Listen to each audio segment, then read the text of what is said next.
Hello, everyone, and welcome to our Lunch and Learn series. My name is Giza Lopez, and I am the Executive Director of the New York State Youth Justice Institute.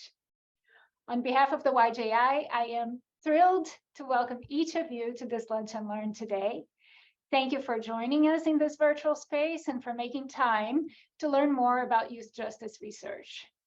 Please feel free to introduce yourself in the chat if you feel like it.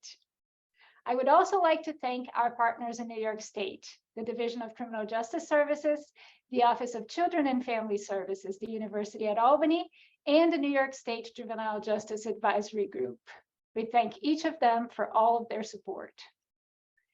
Today, we'll be doing things a little differently here. It is our pleasure to host a panel of practitioner experts on the Juvenile Assessment Center framework.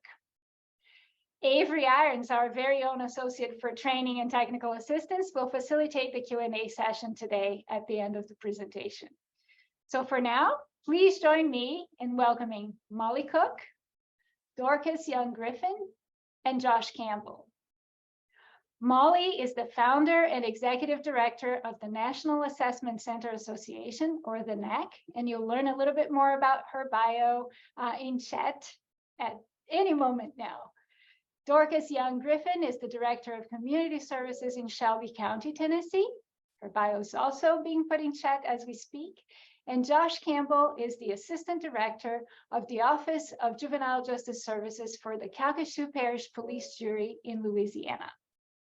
Molly, Dorcas, and Josh, it is wonderful to have you here today. We're all looking forward very much to what you have to say.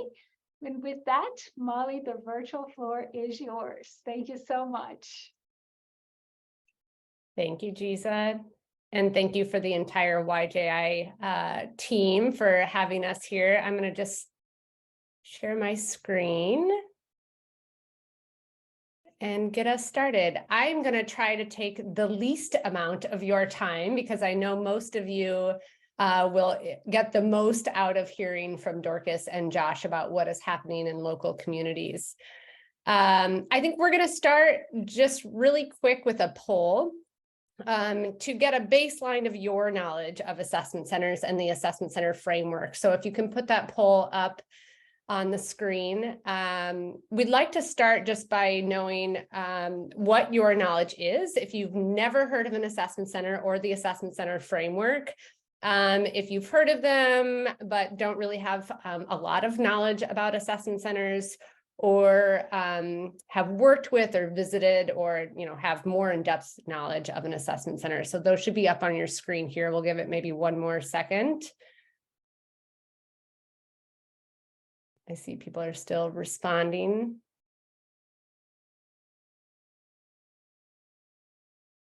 Perfect. And we'll go ahead and close that poll.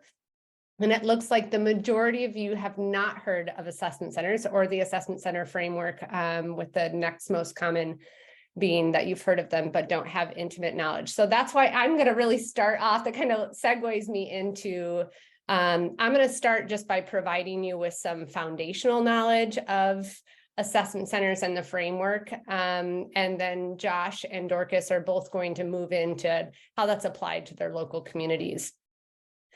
I like to start with this slide because assessment centers have really evolved in the last 30 years. They started in the mid-90s. There's over 100 now that are either existing or developing across the United States.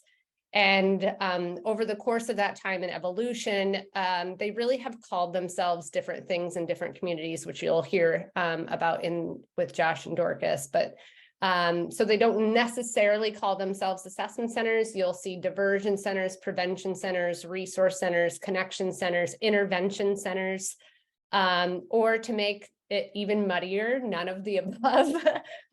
You have communities naming them kind of more community-based, culturally based names like the Front Porch in Savannah, Georgia, the Harbor in Las Vegas.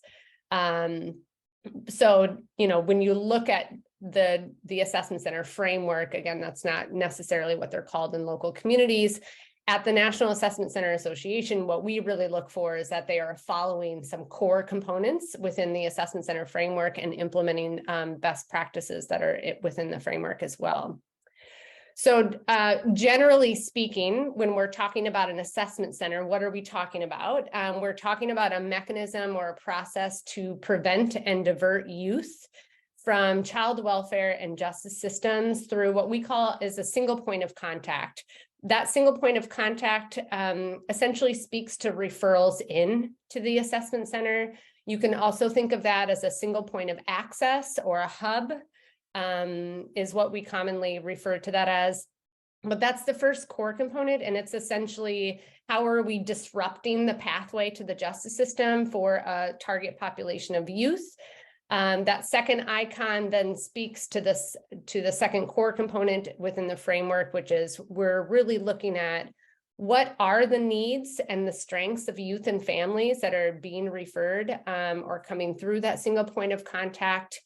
And then how do we partner with them? And partner is bolded and underlined because a really key part of assessment centers and the framework is allowing youth and families to tell us what they need. And really partnering with them to access individualized services and supports within a community that are going to address strengths and leverage strengths and address needs. So that partnership really speaks to choice. So these are the three core components. It's single point of contact, screening and assessment, or identifying some of those underlying root issues, and case management or partnering with youth and families to access individualized resources and supports within a community. We like to talk in terms of assessment centers having two main functions, and I call these the connector function and the convener function. That connector function kind of speaks to the previous slide in that it is the assessment center's job to connect youth and families to services and supports in a community rather than a system. The convener function is pretty unique to assessment centers because the structure of centers, which I won't go into a lot of detail today, but are really multidisciplinary in nature. You're bringing impacted youth and families to the table, community, service providers, and systems. And when you have a multidisciplinary team together, it really provides an opportunity for you to leverage what's already available within a community in terms of resources and supports, but then also identify what don't we have here? What are the gaps? I think many of you are not going to be surprised, or it's not going to be too different in your communities, that who your systems contract with for services is going to be very different than what youth and families access in their own community when they're in need, right? And so how do you bring all of that to the table to really identify what do we already have? How do we leverage current resources and identifying gaps? So that convener function is pretty unique. That brings me to probably one of the most common questions that we get, that I get at the association, is who operates an assessment center? This looks really differently all across the country, which is the beauty of the framework, right, is that it can be adapted. But we will see community-based nonprofits being the operators of the assessment center, all the way to county or municipalities, where even within that umbrella, it differs, right? You'll hear from Dorcas that theirs is ran underneath their community services department, so more of social services, public benefits, where you might have some assessment centers more closely aligned with their judicial system. What we, within the framework, really look at is that when a service provider is the operator of an assessment center, it changes the lens when we're talking about that connector role.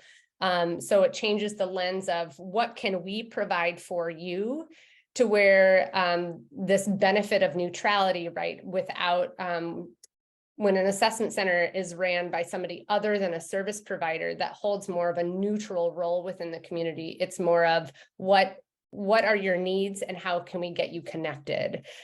So really, we try to stay away from the kind of service provider run assessment centers and hold this neutral zone as much as we can, to make sure that there's not a perceived or a real conflict of interest in where youth and families are referred to and where they're connected to. So I'm going to switch gears just a little bit because I know that several of your communities are going through kind of this planning process for diversion and prevention efforts, and talk a little bit about what are some of the essential components for planning to adopt the assessment center framework or develop an assessment center within communities. The first and foremost, the drivers of the planning process have to be a multidisciplinary group of people, and including those that are most impacted by the systems and who will be most impacted by the operations of the assessment center, not only at the table, but engaged and leading the efforts, along with your community providers and your system stakeholders. I'm going to go a little bit deeper into this understanding current pathways here in a little bit, but one of the first steps that we take with communities when providing technical assistance is that in order to disrupt current pathways, you have to understand what's currently happening. You really have to understand how are youth and families coming into contact with the system now. What are the different decision points? What are the options available to decision makers? And we do that through gathering data as well as talking to stakeholders and through an interview process. But really, it makes it so that when you are establishing an assessment center as a diversion or prevention mechanism, you're doing that in a data-informed and stakeholder-informed way. So I'll talk a little bit more about that. Understanding what's existing in the community. I talked about that in the convener role, but in order to be a connector, you have to know what you're connecting youth and families to, right? Who are the service providers, not only in a therapeutic service provider community, but where are the pro-social supports, where are the basic needs supports, where are the informal supports? Like I said, who do youth and families go to now? And how do you incorporate them in your kind of connector network for the assessment center? And the last one here, of course, is sustainability and any new initiative that gets up and running. So a little bit quickly before I hand it over to Dorcas, but in understanding those current pathways, again, we really have to understand how are youth currently connecting to systems, juvenile justice systems, child welfare systems, your education systems, disciplinary systems, right, and pathways. I utilize this visual to really show you some of the different ways that assessment centers are currently being used across the country as what I refer to as off-ramps to the justice system. And so I would say, you know, when they were started in the 90s, they really focused on this police, which is kind of the blue-green, I would say, categories that you see here, and they've evolved over time. So right now you'll see assessment centers serving as off-ramps in the prevention world, so allowing youth and families to self-refer, allowing schools to utilize assessment centers as that connection to community, as a preventative resource for law enforcement, so in lieu of citation or arrest, in pre-arrest diversion initiatives, in post-arrest or pre-adjudication. So the importance of really looking at your local community data to show what the current pathways are informs where the assessment center sits in this continuum as the off-ramp. If you look at assessment centers all around the country, you know, some of them focus just on one off-ramp and some of them have evolved to focus on a couple. So it's not a, you know, stick necessarily with one and that's where you stay, but just to kind of show you the different decision points. This last slide that I have is just kind of a zoomed out view of literally when we're providing technical assistance to communities on developing their pathway, understanding what their current system looks like. It is a really intense process, taking several months. So really gathering data, talking to stakeholders to inform what is the pathway, who's getting arrested for what are the demographics of those youth, and you know, those gathering that same information along all the different decision points so that communities can take visuals like this out into the community and have conversation around how do we disrupt the current pathway and utilize the assessment center framework to get kids and families connected to community instead of systems. So I hope that was a really short and sweet overview of assessment centers. But again, I think you'll be able to see how this plays out in local communities by hearing from Dorcas and Josh. So with that, Dorcas, I will hand it over to you. Thank you. Did I unmute myself? Yes. Good afternoon, everyone. I am so glad to be here. Again, my name is Dorcas Young Griffin, and I bring you greetings from Memphis, Tennessee. I do want to take a moment of unplanned personal privilege and just give a shout out. I saw in the participants my daughter, Alexis, who is a resident of Brooklyn, New York now. And so I am super glad to be able to fellowship with folks in New York. Hey, Alexis. Hey. So again, I serve as the director of the Division of Community Services with Shelby County Government. In our division, we're responsible for all things human and social services. So we do everything from paying people's rent and paying utilities to providing services for seniors and veterans. Historically, we have also served a major coordination role within our adult justice system because we have oversight of pretrial services, probation, and behavioral health services for justice-involved adults. Because of this history, as our community began to kind of think about and play around with this idea of an assessment center model here, and they wanted to move from idea to implementation, our division was called on to lead. You can go to the next slide, Molly. So I want to kind of give you a timeline because this is really important. As you are thinking about creating an assessment center model in your own community, I will tell you, I am the self-proclaimed baby of the group of the National Assessment Center cohort, right? We have had an assessment center that's actually been operational for a little less than a year, but we have been planning this for a long time. I actually count how long we've been planning this because I was asked to lead the efforts right after coming from having my son Carter, who is now 6 and is almost 7. So I count my age by Carter. So when people in our community started having these conversations, probably back around in 2014, which is what you don't see here, the interest really was around assessment center models because there was a desire really around law enforcement. We were having issues with recruitment, retaining, keeping law enforcement officers. We also had lots happening in our community where just a need for law enforcement to be able to get back, quote unquote, back to the streets pretty quickly. And so we also had this relationship with people from Miami. Some of our new leadership at that time had come from Miami and had been responsible for the development of the first assessment center model that was created in Miami. And so everyone was like, hey, we want to do the Miami model.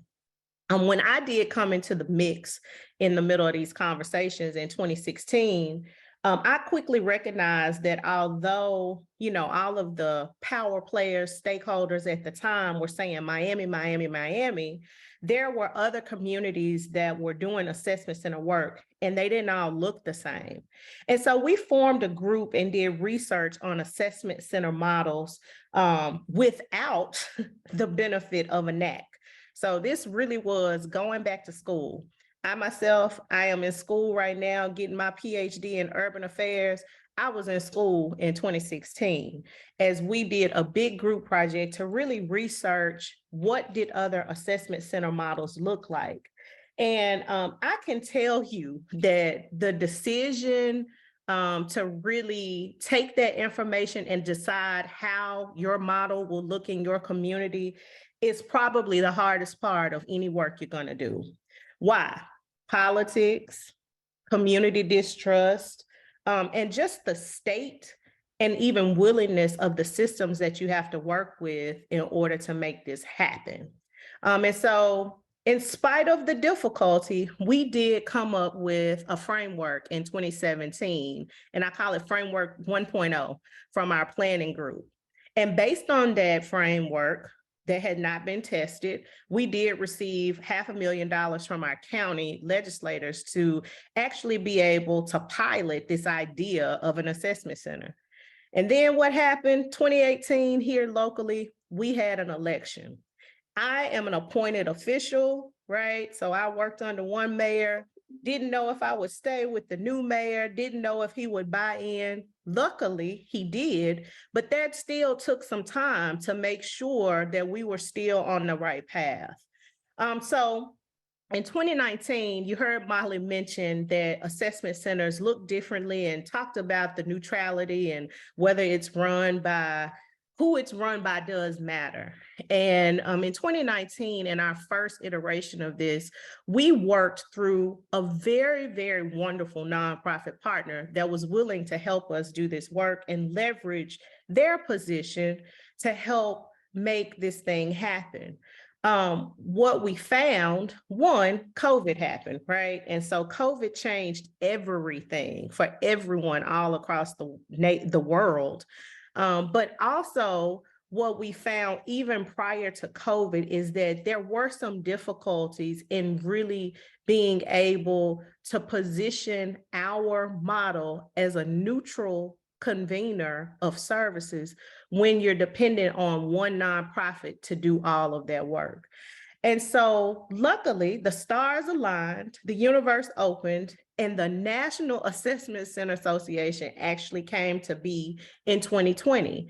Again, remember when we did all of our research before, we were just going through the motions, visiting different places, talking to different people, but there wasn't a coordinated place that could help us figure out what were the principles that we needed to put in place for an assessment center.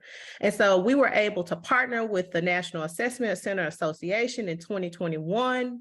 We revamped our model and started from scratch. And in 2022, we opened our Youth and Family Resource Center under the umbrella of the Division of Community Services within Shelby County government.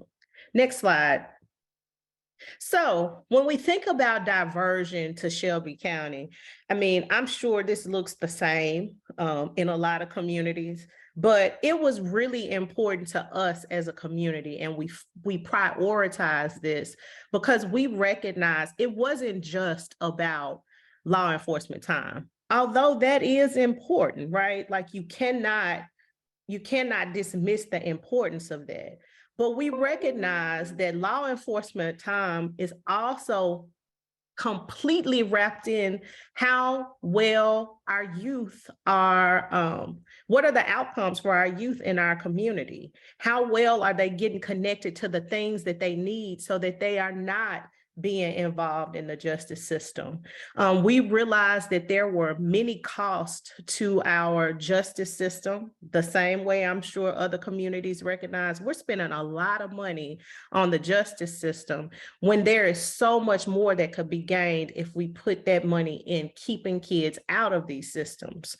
We also recognize that diversion really would help us with providing some additional layers of support for our parents and our families. And we wanted to be proactive, right? We want like public safety. That is what we're all talking about all the time. And many times it's very reactive. We recognize as a community that we wanted to be proactive in taking care of our youth, taking care of our families, because that is crucial to any comprehensive public safety plan. Next. So just really quickly, you can see here the goals of our assessment center, our Youth and Family Resource Center.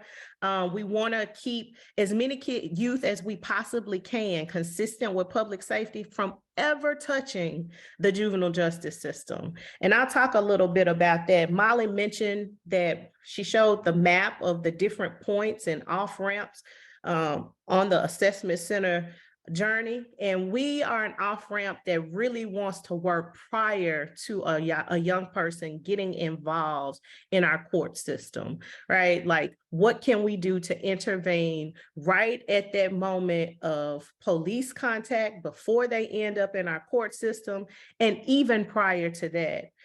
We want to do that through early intervention, through our comprehensive assessments and our referrals to supportive services and positive strategies that are about the unique needs of our families and our youth. And also, we want to just do better by the community resources that we have, right? Like, one of the biggest challenges we have is just the fragmentation of all the good. The good is fragmented here. And so we really wanted to make sure that this center could really bring that good together so that it is maximized for individual families, but for our community as a whole as well. Next slide. So how do we do this? So we do this through a screening process of our youth. We use the CANS screening and assessment tool on any youth that is referred, youth and family that's referred to our center. Based on that screening, we will do a more comprehensive assessment. And through that assessment, we're able to identify needs that youth and family have and create an individualized plan so that youth and family are connected to the services that they need. And they are connected to effective services. I know I'm a PhD student, so we love evidence-based and research-based, and we love all of that, and that's really important. But what's most important, y'all, when you are helping people, when you are in the midst of humanity, it is to make sure that those services are effective for that youth, for that family. And they look a little bit different than sometimes we create in academia or where we create programs in my office. So really trying to make sure that we have a menu of effective services is really important. And of course, we do case management and follow up with these youth and families for 6 to 12 months. Next slide. So in terms of how we get our referrals, we actually have a wide variety of referral points. Again, going back to, I love Molli's slide. That's why I keep referring to it. But the off-ramps to justice, you can see that we have a couple of different places where we are intervening. And so one of those places is schools. Schools can make referrals to our Youth and Family Resource Center. If there is a youth who may be exhibiting or showing that they have some needs that maybe the school thinks, hey, this might be outside of what we can do, we're here to help them. We also take referrals from the youth and families themselves. Many times we know, right, as a parent, I got a 23-year-old and a 6-year-old. You know what's going on. And so having a resource as a parent to be able to connect your young person to services is important. And the youth themselves, giving them the opportunity to do it, absolutely important. Community partners. So plenty of community partners, they are seeing youth every day. We work with them. Probably the piece where I want to spend just a couple of seconds on is law enforcement. That is our largest partner in terms of referrals, and it's the place where we get the most questions. Next slide. So in terms of law enforcement, so a few years ago, which is probably a whole other lunch and learn, our community went through some changes in how we do youth justice here. And one of the things that was implemented was a summons in lieu of transport program. And so before, and this may seem just foreign to some folks, but before, in the old days, no matter what a child, youth did or was alleged to have committed they would be transported to detention. And through some work with the community and the DOJ, we implemented the summons in lieu of transport program. And so there are summons that are given for particular offenses, and a youth is then takes that summons and reports to court at a later time. And so what we have done is work on particular offenses or charges where we are able to intervene on those summons before they're sent to court. And so law enforcement has agreed to send these summons to us, a pending summons to us outside of the court system. And we are able to work with that youth and family, and that particular summons never goes into the court system. And so law enforcement has two ways. So I mentioned the summons, that is the one that we'll talk about in terms of the charges. But I do want to say, in addition to the summons themselves, what we heard from law enforcement is, hey, you know, sometimes we want to do good. Like, we are out here talking to people every day, and these youth need our help. We just don't have any, we don't know where to send them, where to send their families. And so they can just provide a referral card to our youth and families. It doesn't even have to be something that is based on a summons. Next slide, really quickly, because I know I'm running out of time. It goes so fast, Molly, so fast. So in terms of the offenses that we have agreed with law enforcement to be able to have diverted to our center, you see here, this list of offenses was decided because there is a similar program within our schools for certain schools to be able to divert these particular offenses. So we started here. You heard me mention that we have $500,000. That's not a lot of money. So we are still piloting this. It is our hope that by doing this work now, we can make this list grow, and we'll have some opportunity to do even more diversion. Next slide. So if you work in law enforcement or work with law enforcement, if you just work for the government, I work for the government, it is just difficult to change a form, to do anything differently, right? But I was really proud of our law enforcement, Memphis Police Department, and our team. We really worked together to come up with another form, but a form that would allow them to not change their summons, but be able to make those referrals to us. And so you can see here the information that is captured here. And this is what is sent to us in order to initiate contact with us and the child and youth and family to receive services. What we have agreed on is that within 72 hours, we will make contact with a youth to be able to initiate those services.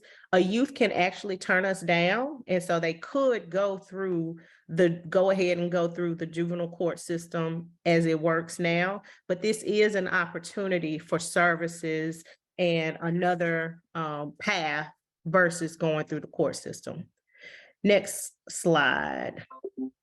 So we want to get to Josh. Josh has become my great friend because he is an old head in this work, and I learned so much from him. We've only been open, it hasn't even been a year yet, almost a year, but we've served nearly 200 youth and families. And we're still gathering data on what are the long-term outcomes. But I can tell you, going into this work, we had some hopes and dreams, and we still have those in this program.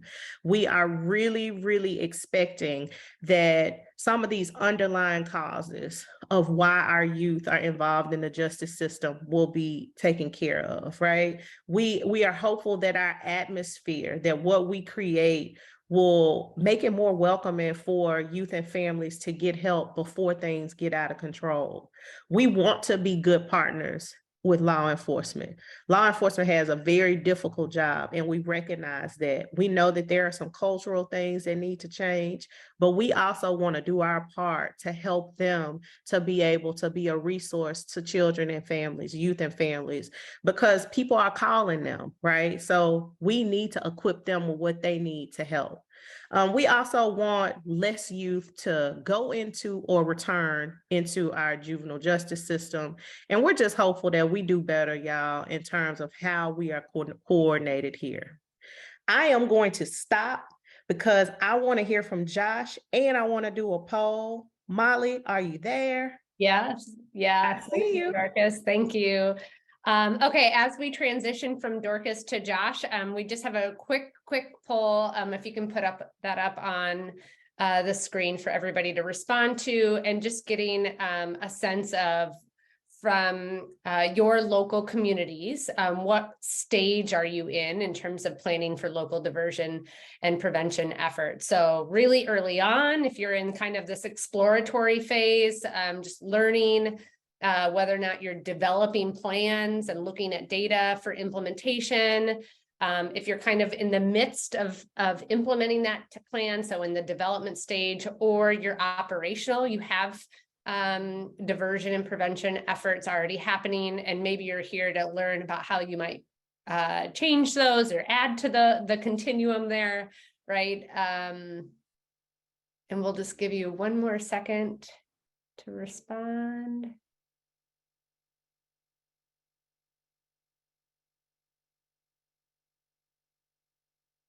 All right, we'll go ahead and close the poll. It looks like we're right at 50-50 in terms of those that are in the exploratory process phase and those that are operational. So hopefully, even if you're operational, hopefully this conversation gives you some ideas on some potential changes. And if you're in the exploratory process, gives you some ideas on how to get going into that planning phase. So with that, Josh, I will let you take the wheel here.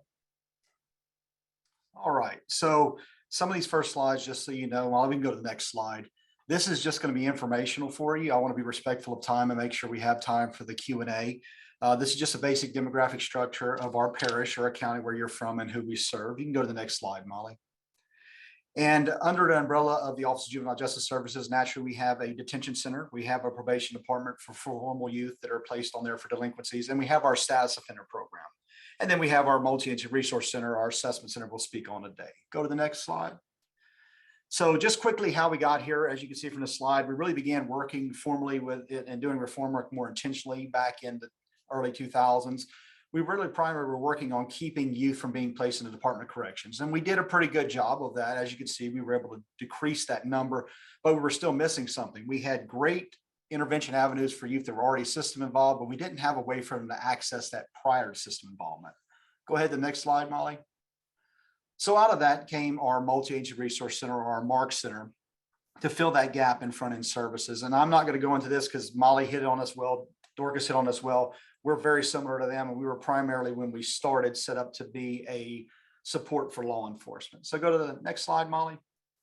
So we've been working for about 2 years, and we had really been pushing to get youth in a timely manner, primarily through law enforcement referrals, arrest and bring them to the back in our center in custody, and we'd be able to process them quickly, divert them, and link them with meaningful services in the community. And we wanted to see how well were we making that mark. So Vera did an outcome study with us in 2013, and we found that our case processing time to decrease, as you can see, our chance of reoffense decrease, and our status referrals, which were already low, had decreased 78%. Just a note on that is one of the big concerns when you open your doors to everyone in the community is it going to be a net widening effect? The findings of what Vera saw so far was it wasn't net widening. Families were coming in, getting access. We were contacting more families, but they were not penetrating deeper into the system. Next slide. Then we started thinking about it. We had success, and we knew that families were getting access to supports in a timely manner, but did we really have to throw them back in a patrol car, have them come to our center in custody, or was there a better way? Well, the answer to that naturally was there was a better way. You can go to the next slide, Molly.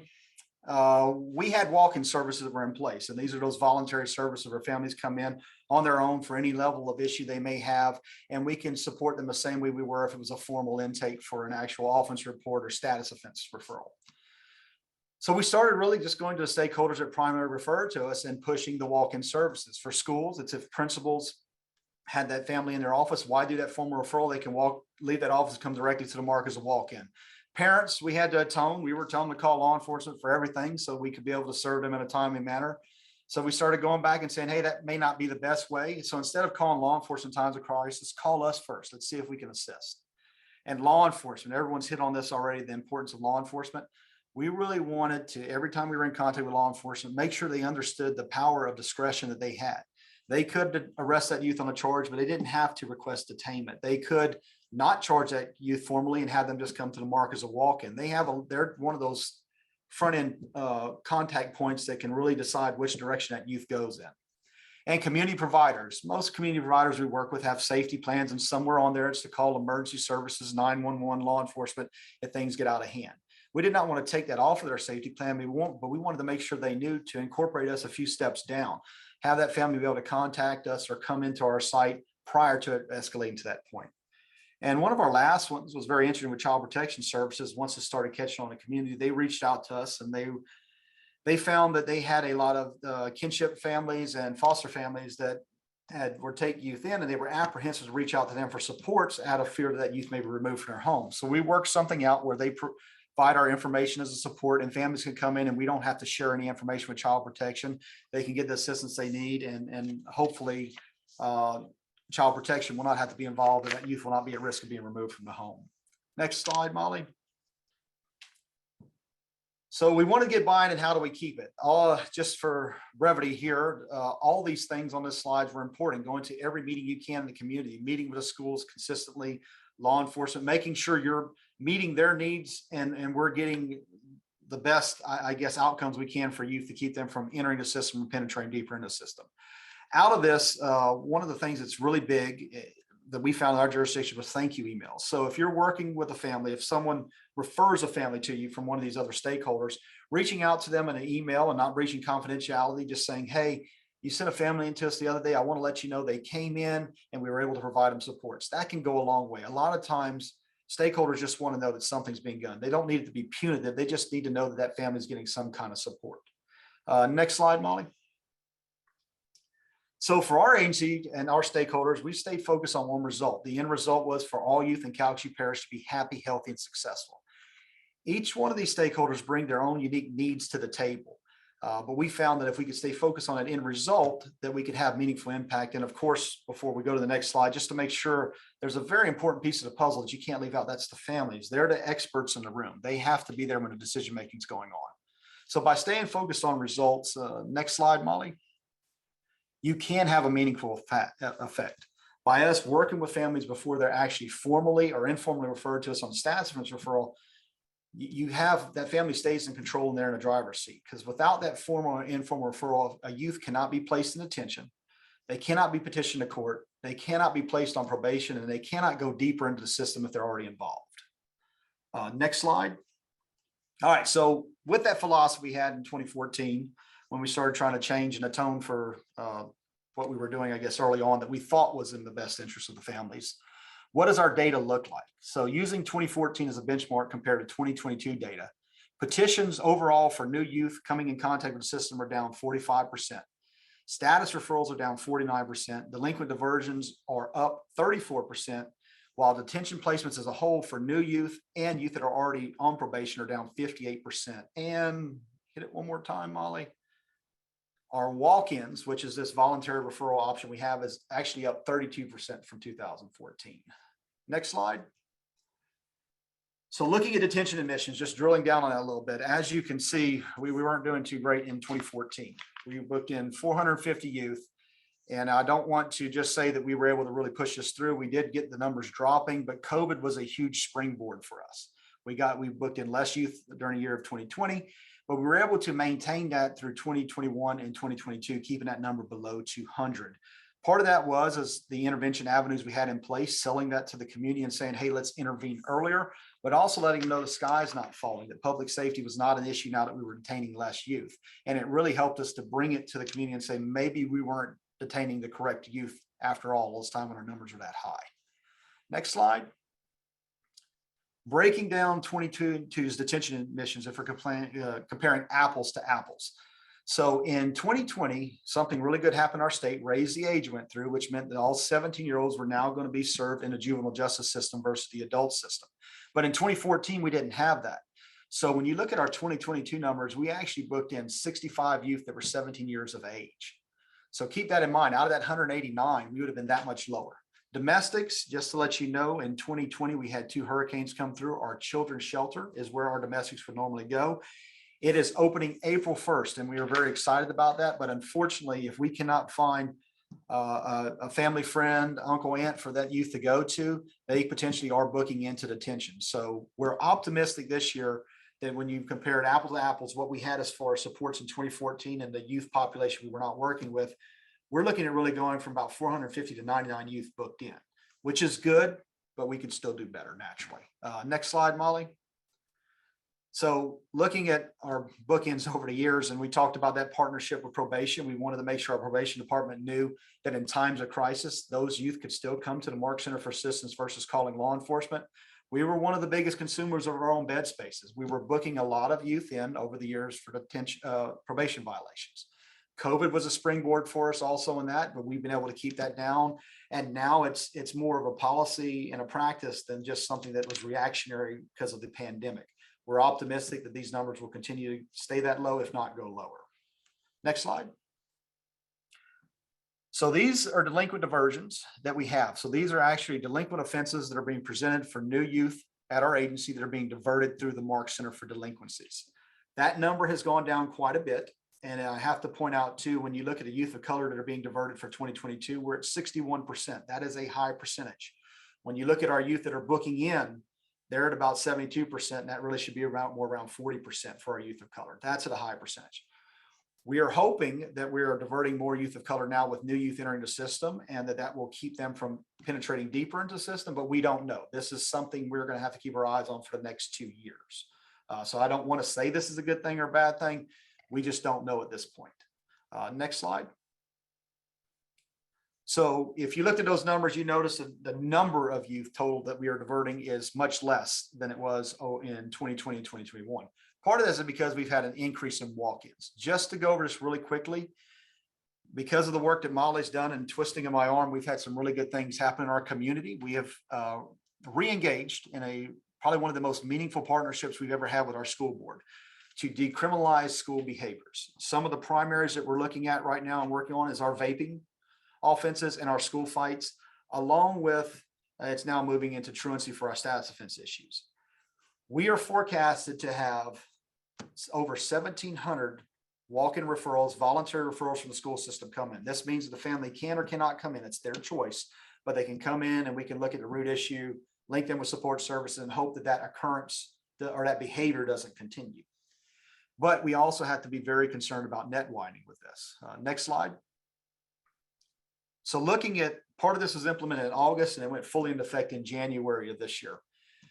With that decriminalizing school behaviors, we have received 520 voluntary referrals from the school system. I'm somewhat impressed and a bit fearful of the number because it looks really good right now.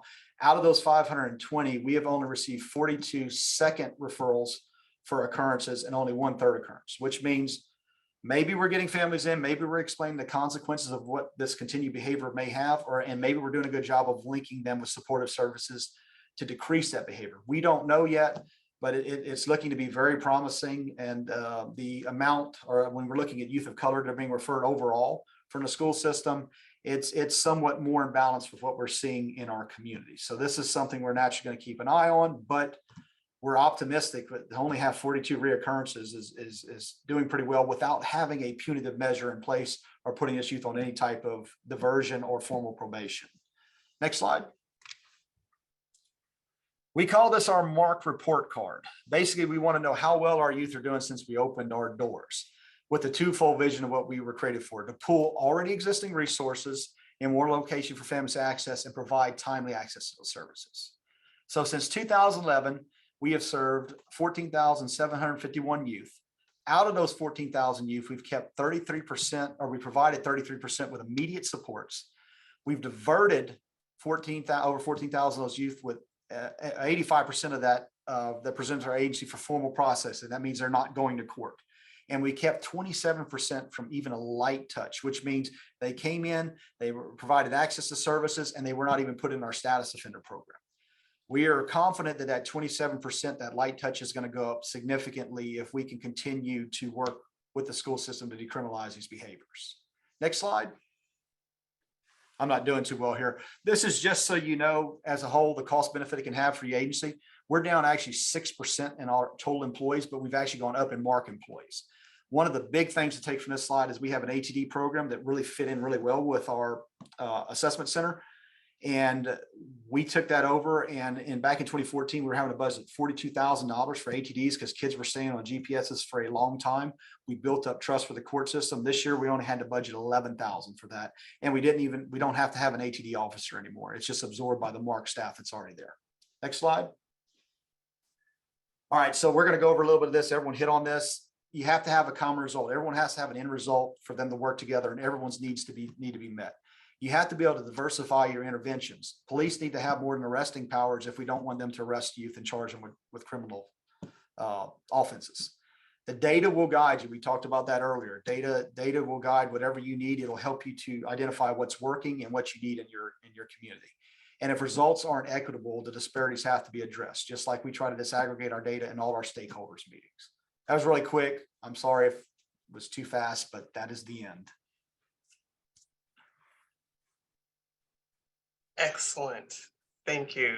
And I appreciate it. I know we've all done webinars and presentations, and we know we have to get it in. So thank you so much, all three of you.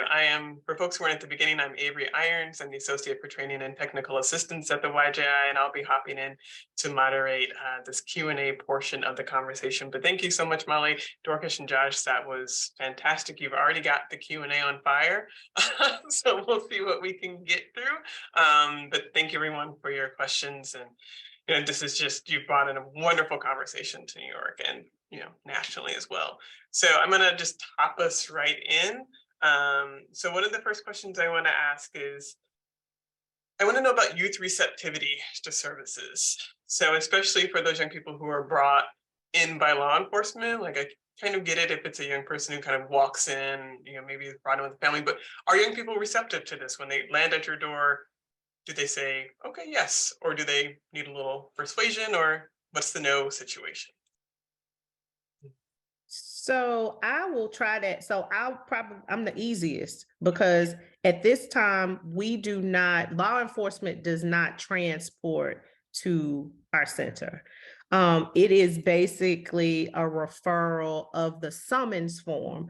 You remember I mentioned about our summons in lieu of transport. We really have tried as a community to limit transport by law enforcement as much as we possibly can. And so for these particular offenses, these youth would not be transported anyway. They would just receive the summons and need to come to court at a later time. And so we are just really, the hardest part for us is working within that 72-hour window, right, of when they've received the summons to getting a yes, like you want to be engaged. And really what we found, it's not about an unwillingness to do it, but I'm sure other people know this as well. Our families are transient. Our families have a lot of other things going on. So just making contact sometimes is the thing that's difficult. Thank you. Anything to add, Josh? Just quickly, I'll let you know the voluntary referrals we're getting. We're at about a 98% success rate for compliance, or I shouldn't say compliance, families' willingness to come in. And if I had to guess right now from our formal referrals, we're probably closer to about a 93, 94% success rate. So the families seem to want to come in when they're in a driver's seat more so than when they're forced. Excellent. Thank you. We're getting actually a lot of questions about family engagement and family reactions. So is there any kind of advice or information you can share on how you effectively engage and kind of get families to take this on, as you've talked about with all the other things going on in their lives? So I would just say very briefly that you can reach out to family, and this is a shock to them, especially if it's a criminal offense. They may not be very receptive and they may refuse services. We have something in place that we say, give it 3 days. Someone calls me and I get upset after a few days of thinking about it. I'm like, oh, maybe this is a better deal than potentially having to go to court or other interventions that may happen. I think it's in the way you present to them and still making them understand that you do have decisions that you can make of what avenue you want to choose. When families come into me, this is very important. And one thing we did, you have families come in, they're at the end of the rope. They've tried everything. They don't know what else to do. And you have to look beyond the message. And I'm not saying this with every family, but we have families sometimes come and say, I don't want my child anymore. They're not really saying they don't want their child anymore. They're saying it's gotten to this point where it is so serious that I need you to understand that this is where I'm at. I don't know what else to do. So we've really learned to look beyond the messages that families may present, the way they may present in times of crisis, because they normally leave hugging, crying, and going somewhere to eat after. It's letting it go through the motions, though, I would say, with the families, and making sure they understand that they are in the driver's seat and they do have the right to make decisions on what plan that you put in place for them. One thing we didn't talk about is location and space and like the environment, right? And so one of the things I didn't mention is we were given an old library to start this center. So we were able to refurbish it, and it has been a safe community place prior, right? And we've dressed up the place. We have this lady that won like the HGTV star contest that's come and fixed it up for us. And so it feels welcoming.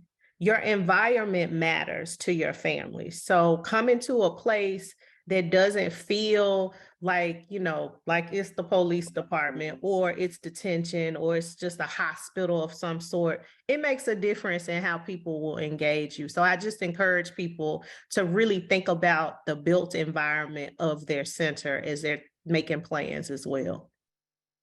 Thank you. And I'll send the next question to you, Dorcas, since you're most recently out of your planning process or kind of on the cusp of exiting your planning process. So who and what partners were involved? And if you have youth and parents with lived experience, how were they involved? But I would also want to, the crux of the question, I think, is also, are they still involved in, as you all look at data and the progress of the center?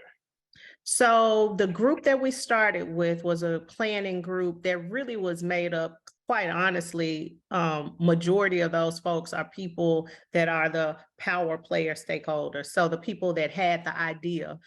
So we had people from law enforcement, from our juvenile court, our DA, our mayors, and we did have some community partners that did mental health provision and a couple of youth.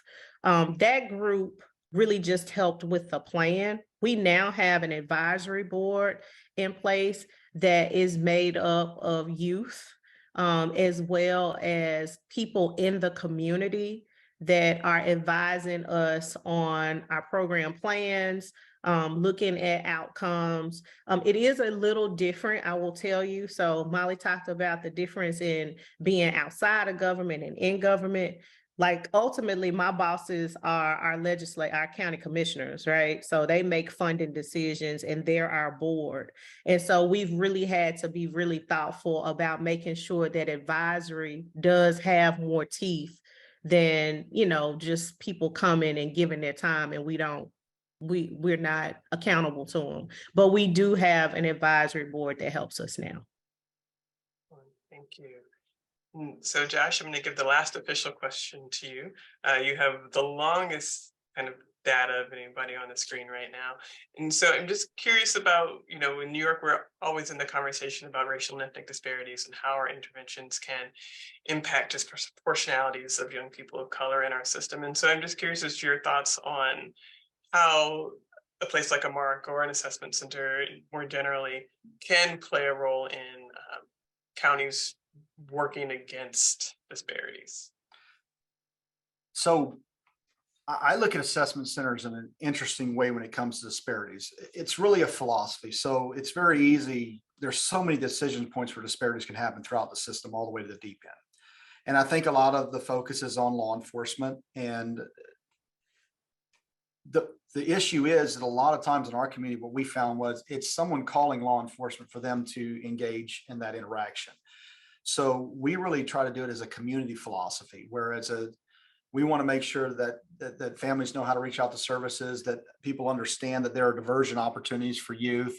And what we found, even with some of our community providers now, is they're not necessarily wanting to charge a youth.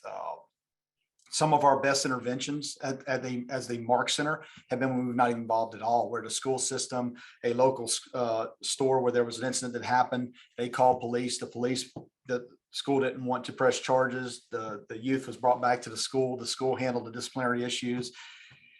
We think the best thing we found so far, I guess, with that is having those open conversations about it and then sharing the data with people. It's very hard to look at a slide, even when you're so proud of your detention numbers going down, but realizing that youth of color are still at a high percentage disproportionately represented. But with that, maybe the next time that law enforcement's out there engaging with someone, they know that they can come to the Mark Center. That's an avenue for support. I wish I had the answer for racial and ethnic disparities. Sometimes I'm one of those people that realize that maybe we do have the answer. We're just not choosing to follow through with avenues to decrease those disparities. But the only thing we found in our community to work well in the Mark Center is to promote it for all youth to be able to come in. And like I said, with seeing that diversion number increasing for youth of color, we're optimistic that's a good thing, but we won't know till down the road when we see if the overall detention numbers, if those disparities start to decrease. Well, thank you, Josh. Those words resonate. And so, Molly, I will give the last official word to you. What are your parting thoughts on behalf of the NAC and assessment centers everywhere? Yeah, well, I told you that you would want to hear from Josh and Dorcas the most, and I think I was right. The only thing that I will just say to those still with us, I know we're coming up on time, but the assessment center framework was developed to be a disruptor to the justice system, to that pathway. It's also created to be adaptable to local communities. It is not a cut and paste. Whatever Josh is doing in Calcasieu Parish should not be a cut and paste to your local community, and same with Shelby County. And so, I just can't say enough on the importance of convening your own kind of multidisciplinary group and looking at your own data and really seeing how you can take the concepts and some of the core components and implement them locally. So I just want to thank you, Avery, and the entire YJI team for having us here today. But I'm always here if you have questions about assessment centers in general, or to connect you to Dorcas and Josh. Excellent. Thank you. I have a strong feeling that we're going to have to do a part 2 on this based on all the thank yous and excellent presentation comments in the chat section. So thank you, Molly, Dorcas, and Josh. It has been so informative and such a pleasure having you here. And so hopefully you'll come back and we'll continue this conversation. So before I begin closing announcements, we'd like to ask everyone in the audience how you all felt about today's webinar. In a moment, I'll be launching a poll question asking how much you agree or disagree with the statement this webinar was informative. Please answer the question so that we know how you all are responding and being impacted by this information. While everyone is answering that question, I do have just a few announcements and items to put on everyone's radar. The next YJI Lunch and Learn webinar session will be held on April 19th with Dr. David Harding at the UC Berkeley School of Sociology, and we will be joined by a special guest facilitator, Tom O'Neill, who is Director of Youth and Emerging Adult Justice Division at the New York State Unified Court Systems, and he is also the Principal Law Clerk, the Deputy Chief Administrative Judge, the Honorable Edwina Richardson Mendelson. The link to register for that should be in the chat. And please also save the date for our May 30th Lunch and Learn, when we're welcoming Blaine Skiles, who is the Communications Director for the Deason Criminal Justice Reform Center, and he'll be talking to us about presenting research to practitioners and communities. So immediately following this webinar, we will be sending a survey to you all via email. If you have the time, please complete the survey, as it allows you to provide further feedback and questions to us. This information is used to improve future webinar sessions. The survey won't take longer than 5 minutes, and we'll be putting the link into this chat section right now as well. Finally, if you haven't already done so, please connect with us on Facebook, Instagram, Twitter, and LinkedIn. The links to those accounts can be found on our website. And just a reminder, as always, that the views expressed here are those of the presenters and do not necessarily reflect the views of the New York State Youth Justice Institute. In closing, I want to thank you all for taking part in this session and the YJI Lunch and Learn series. We hope you've gained something from this webinar and that you continue to think about what our wonderful presenters have offered us today. We look forward to seeing you at future YJI events and webinars.